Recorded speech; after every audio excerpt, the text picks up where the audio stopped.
Hello again, everybody, and welcome back to Spiral Knights. So in the last video we did the Snarbilax, which is the only Tier 1 boss. Now we're on to the Tier 2 bosses, and there are two of them. So I think we're going to start with the Jelly King, because he was the original Tier 2 boss, then they later added the Romulus twins. But for now, we'll be doing the Jelly King, which is the Sovereign Slime mission.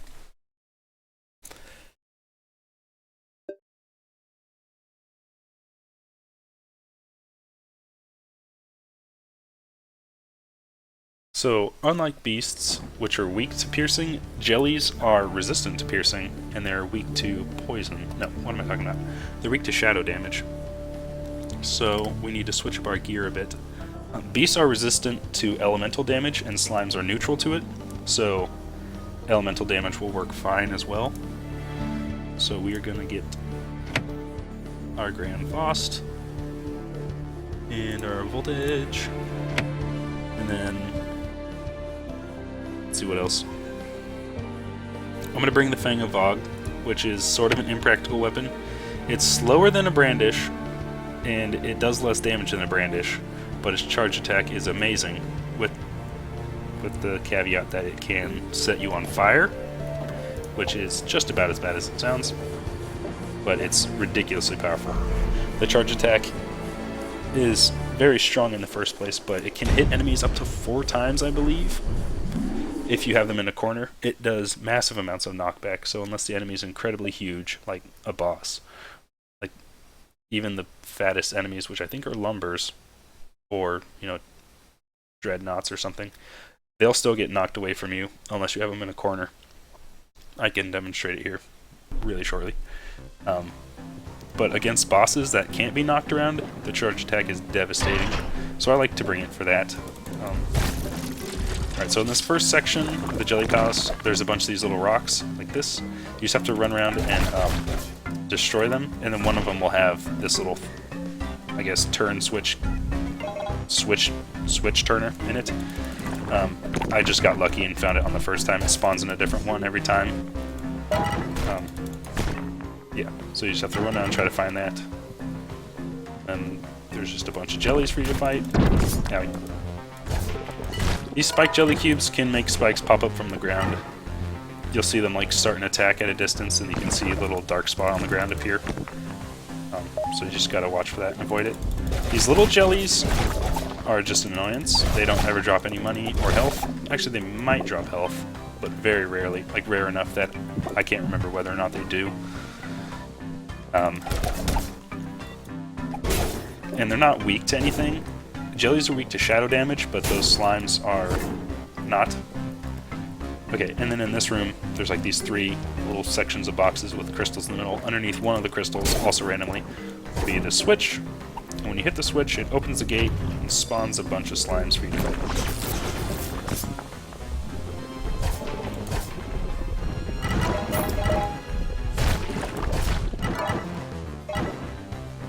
And then,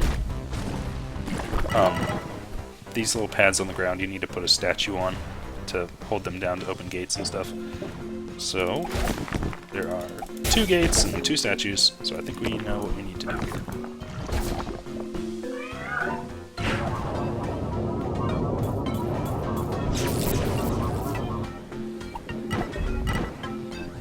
Okay, this is a lumber. Well, he's dead now. I was going to show you, they're really resistant to knockback because they're huge and heavy, but the Fang of Vogue will still throw them around like nobody's business.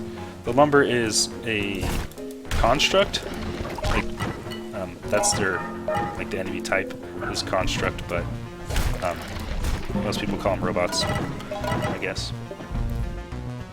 And robots are weak to elemental and resistant to piercing. There's 3 damage types, well 4 if you want to count normal, but there's the 3 major damage types, and then there's 6 enemy classes, and each damage type is effective against 2, neutral to 2, and weak against 2 enemy types. And then I'm not exactly sure what the breakdown is, if it's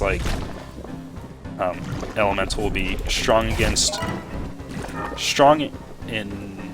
I don't even know. I'm not sure. But just for every weapon type or damage type, just remember this. It's good against 2, okay against 2, and bad against 2. So it's good to have a bit of a mixture.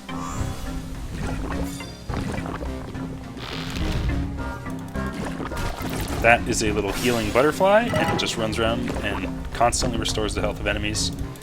It's absolutely best to kill the healers first, if you can. Otherwise you're going to have to deal a lot of damage to get through the enemies. And if you're not able to like either block the enemies, like lumbers can bust through most shields, oh geez, in one hit. Or either bust through your shield or knock you around, or do a ton of damage to you. So if there's a couple lumbers and you need to like back away and you can't just stay in the enemy's face constantly, then the healers will probably bring them back to full health before you can kill them. Again, things are a lot easier for me because I have tier or 5-star gear. Also, this game you can bring up to 3 other people with you, so you can have a party of 4, and then how they adjust the difficulty is the enemies all have more health. So if you're by yourself, enemies are easier to kill. So if I was in a group of 4, I wouldn't be killing all these things in like 2 hits. It would take much longer, and the healers would be very annoying at that point.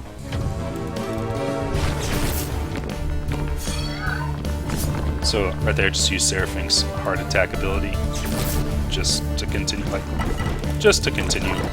keeping hearts on the ground. If I use it now, there's like a ton of hearts, you can see obviously, so that should keep me nice and healthy throughout the rest of the fight.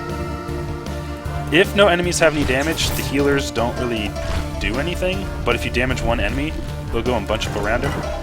So kind of the 2 ways to deal with them is either don't hit anybody and they'll just kind of sit still, or go and hit one guy and then they'll go clump up around him and then just like use all of your attacks on that one guy. And you'll probably hit the healers as well. Okay, I'm going to show you guys the Fang of Og charge attack right now, just because I think it's awesome. He got blocked by a jelly, and I got set on fire.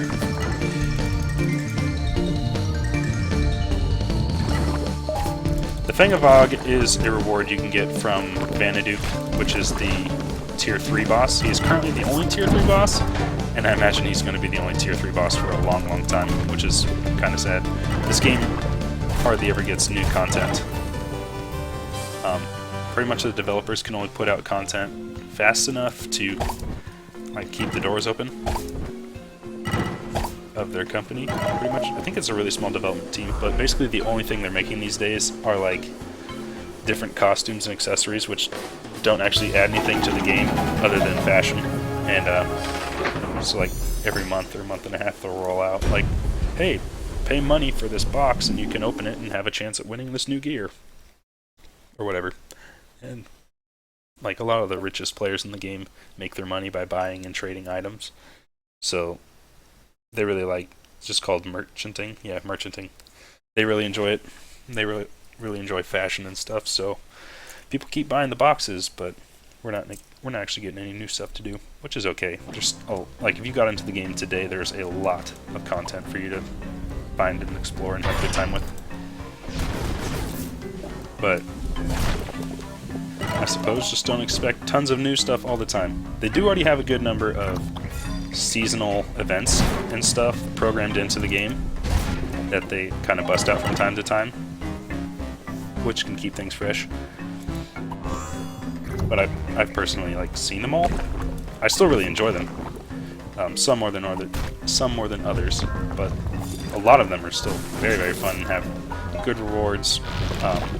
Like not really high drop rates, so when you do get the rewards, it feels like special and exciting, even if you've already done it a couple times. Like for example, the Black Cat event is one of the most exciting because that also includes another boss fight. Oh gosh, if I want to try to get a video of that boss fight, I either need to like pay 5,000 crystal energy, which is like 500,000 crowns, which is like 2 weeks of grinding, like 8 hours a day, for 2 weeks to get $500,000. Or, I suppose, there'll have to be a Black Cat event, and I'll have to grind for like 20 hours to find an item to get the boss fight available. And I don't even know when the next Black Cat event's going to be. But it's definitely worth it if you can get in there, for sure. It gives you a helmet, which is like one of the best pieces of armor in the game. And they recently added a matching armor set for it, which is one of the best armors in the game, also. Also very rare. So, now you look cool if you own it. Oh, I'm getting wrecked by these lumbers. I personally like to kill turrets and healers first because most other enemies you can just run away from and shoot charge attacks behind you. The AI in this game for enemy pathing is just walk in the straightest possible path towards the guy who's done the most damage towards me. So you can kind of abuse that by just walking backwards and shooting off attacks that knock enemies back a bunch.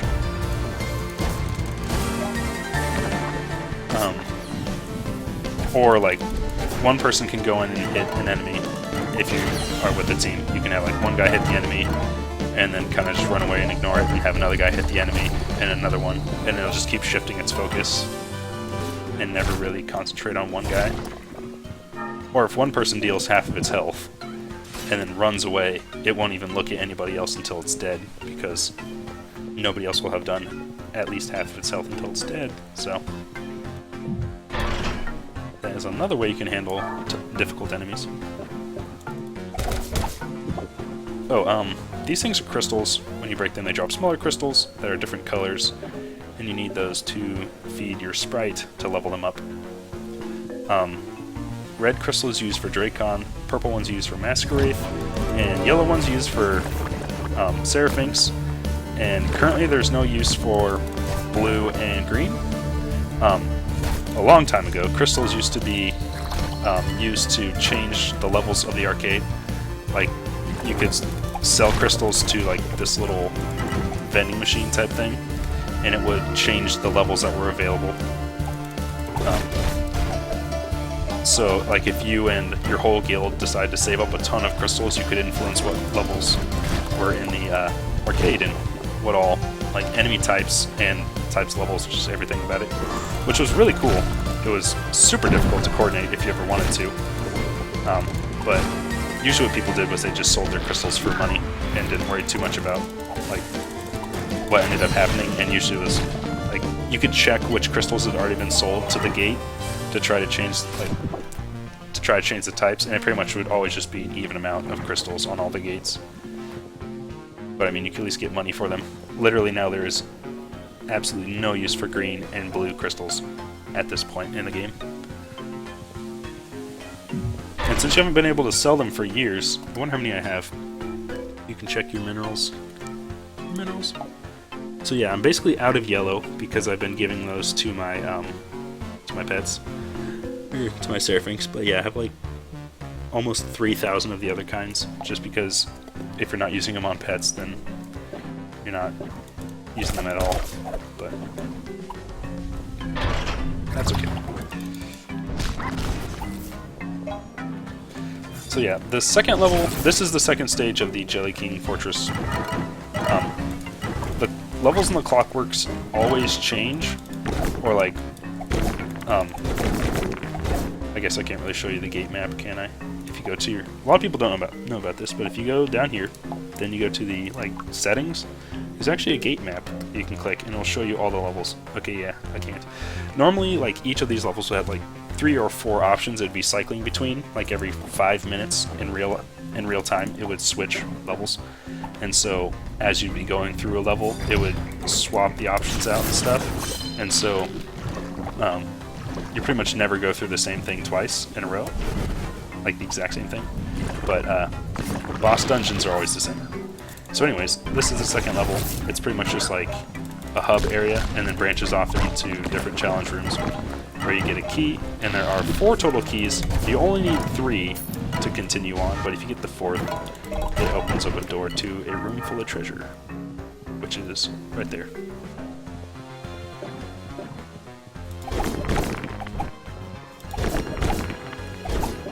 think I'm actually going to start this off with a Fang of Og charge attack, because it might outright kill a bunch of these enemies.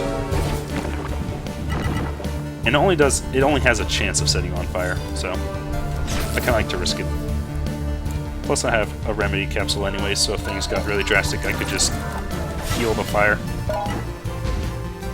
Health capsules have a slight delay. If you watch my health bar, I'm going to press the button now, and then I was healed.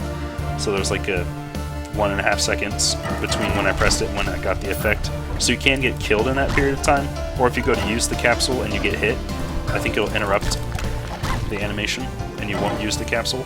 But for remedies, it uses it instantly. So if you're on fire and you're about to die, it's better to use a remedy than a health, because by the time you realize you're on fire and hit the button to heal, you might take damage from the fire again and die, whereas if you recognize it, you can heal it instantly with remedy. So you can actually prevent damage.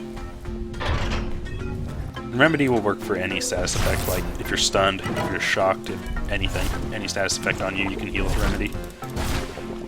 The only kind of exception is curse. If you get cursed, it will mark weapons. Like if you scroll through this bar, it will have. I could actually probably curse myself with this sword. Let's see if we can do it. No. Okay, this is the Grand Faust. The charge attack is very powerful. It takes an incredibly long time to charge, longer than any other sword.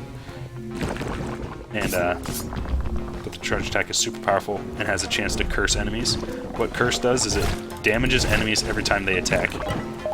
So it's one of the most powerful status effects. The only way to curse things I know of is with the Grand Faust charge attack, or rarely with the second hit of the 2-hit combo, or with a curse vial. So there's really not a lot of ways to curse enemies. Okay, so I've cursed myself. And you can see my remedy capsule is cursed. It shows on the bar, like this little eye symbol will appear over the cursed items. So if I try to use a remedy, it'll damage me. Also, my Dread Venom Striker has a curse over it, and my Volt Edge has a curse. So anytime I try to swing that weapon, it will damage me, like a lot. If you watch my health bar. Yeah, a lot of damage. And the curse lasts a long time. I'm still cursed for another 15 seconds. The Black Cat gear I was talking about has like an incredible weakness to curse, and if you're wearing both pieces and then curse yourself, you'll be cursed for like probably well over a minute. That duration of curse was with no modification. I don't have resistance to it, and I don't have weakness to it. So that's just like the standard level of cursiness. There's also not very many enemies that deal curse. Probably the most common way to get cursed is by cursing yourself with the Grand Faust charge attack. So I guess the swords I have right now are probably the two most technically dangerous swords to use, because I can both curse myself and set myself on fire. I don't know if there's any other weapons that apply status effects to yourself. But the Grand Faust charge attack isn't commonly used, just because of the chance of cursing yourself is such a downside, and also it takes so long to charge.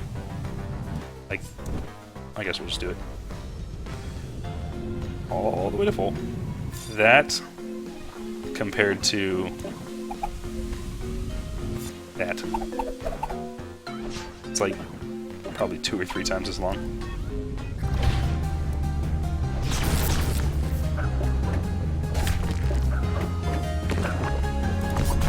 Because that enemy died from shock.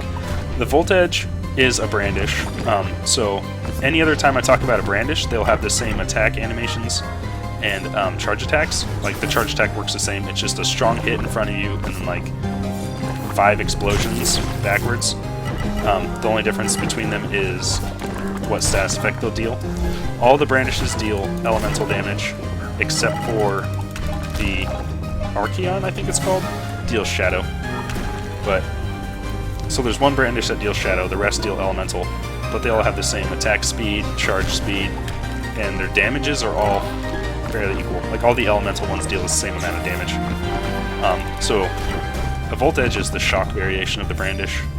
The Combustor is the fire version of the brandish. And I would say the Combustor is probably one of the best swords for flat-out damage in the game, at least long-term. Because again, a lot of people, like, once you get almost to the best gear, what you'll do to make money to get better gear is grind out Vanaduke, and he is all undead, and so the Combustor does ridiculous amounts of damage to undead, because your other options are Glacius, which does freeze damage, but like when you hit an enemy, you'll hit them, and then it'll freeze them in place, and so then all the explosions will go like off behind them, and they'll be frozen in place, so they'll only get hit by maybe 1 or 2 explosions. And with the Volt Edge, it's similar but not as bad. Shock can prevent knockback. If you're shocked when you get hit, you might not move, or enemies might not move. So there is a chance that like only 1 or 2 of the explosions will hit them, but it's not super likely. It's not as likely with the Glacius. But the Combustor does fire, which doesn't prevent knockback at all. So if you hit an enemy with the charge attack, like 1 explosion will knock them backwards into the next explosion, which will knock them backwards into the next explosion. So you can hit them with the charge attack and then like all 5 explosions, like every time. And if you were here, for example, it would also set them on fire. So it does insane amounts of damage. I guess it would be the strongest one, except for the Archon. I think I really have never learned the pronunciation of that name. But the Archon, they buffed the damage, so it does, as a baseline, more damage than all the other ones, and it's probably one of the most overpowered swords in the game. It also doesn't deal a status effect, which means you're going to hit them with all the explosions every time, and it does shadow damage. So if you're trying to do the Jelly King a bunch, using the variations of that sword would be amazing. I think it starts out as the Nightblade. It's a brandish, then it turns into a Nightblade, then Silent Nightblade, then Archeon, whatever it is. Alright, so this is the Jelly King. He used to be really, really, really difficult. He's now really easy, and not just because I have better gear. He runs around and summons a bunch of enemies. He's got these little jelly towers that keep spawning these little guys, and he can absorb the little guys to heal himself. So you have to deal damage to him quickly. Also, if you stand next to him, he'll sometimes just hurt you, even without doing an attack. He'll just, like, as he blobs around the room, he'll just take damage, get knocked back from time to time. So it's not good to stand next to him. It's kind of dangerous to use swords.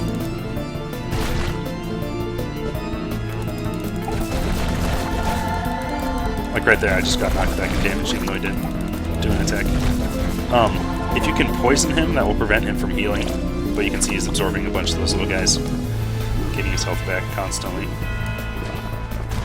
So, if you do have swords, I would recommend using a bunch of charge attacks against him, because if you just use your basic attacks, he'll just hurt you constantly without any telegraph. Like, you won't be able to see it coming, he'll just start taking damage. Like, you just stand up right next to him. He'll just be hurting you. So, gunners are really good here. Bombers are very good here. Anything you can do to poison him will be very helpful to prevent the healing. So that was technically phases 1 and 2. There's hardly any difference between them. But then phase 3, he starts spinning around the room like this. You can't get near him, and he's invincible. And then he'll stop, and then it'll go back to the same thing as phase 1. He'll probably heal a bit. He'll spawn some jellies, and then he'll do his charge attack again. So you just need to stay out of his way. If there's a huge group of little mini jellies, probably kill them so he doesn't heal a bunch. But, there you go. Now he's dead. And we get jelly gems, I believe is what they're called. You can use jelly gems to get jelly armor, which is really not that good, or you can get, what is this? This is new. You can get a gun called the Antigua, which there's 3 variations of that, and that's a pretty good gun for gunners. It's pretty basic. It's just like 6 quick shots that deal moderate damage, like nothing crazy. There's a shadow version, an elemental version, and a piercing version now, so it's really versatile. I mean, if you got all 3 of those, then you could basically use that gun anywhere, because they all work the same, they just do different damage types. And then They also have the Sealed Sword, which eventually turns into the Grand Foss and the Divine Avenger, which are both very strong, heavy-hitting swords. Heavy swords are good for wide ranges, like they have a big arc in front of them, and they deal a lot of knockback. So it's definitely good to have either a Divine Avenger or a Grand Foss. I have both just because shadow and elemental damage are useful at different places. But yeah, that's the Jelly King. And I guess next time when we come back, we'll be doing the Romulus twins. So thank you all for watching. Have an excellent day.